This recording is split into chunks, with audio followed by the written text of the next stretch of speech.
Well, you welcomed him into your homes for decades, and sadly, Phil Donahue died today. The Cleveland native was 88 years old, and he made an indelible mark on this city and also daytime television. News 5's John Kosick spoke with people who knew him.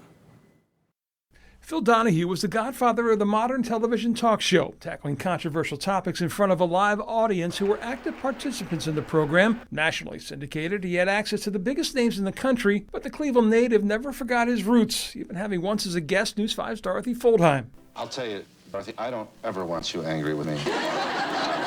So when WEWS invited him to do a week of shows in Cleveland in 1979 from the Front Row Theater, he jumped at the chance. There's nothing more satisfying than coming home to your own hometown. This is as nice as it gets. I mean, if I'm not enjoying this, I should give it to somebody else. The people of Northeast Ohio responded. There were 100,000 requests for the 15,000 tickets. Born in Cleveland's West Park neighborhood in 1935, he went to Our Lady of Angels grade school and was a member of the very first graduating class of St. Edward's High School in 1953. He was a senior and I was a freshman.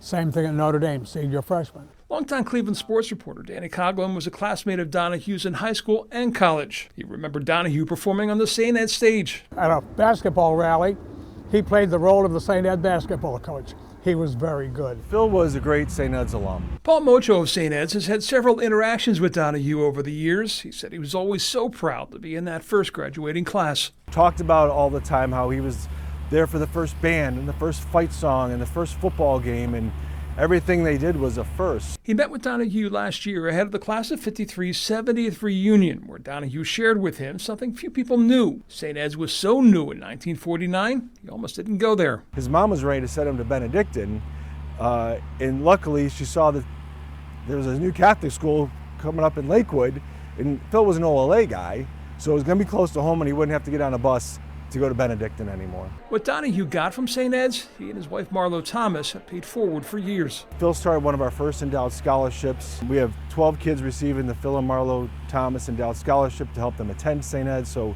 he kind of put his money where his mouth is in being that supportive. Something not lost on St. Ed alums. He was our first big donor, first big benefactor.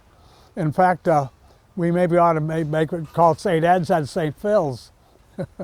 In Lakewood, John Kosick, News 5.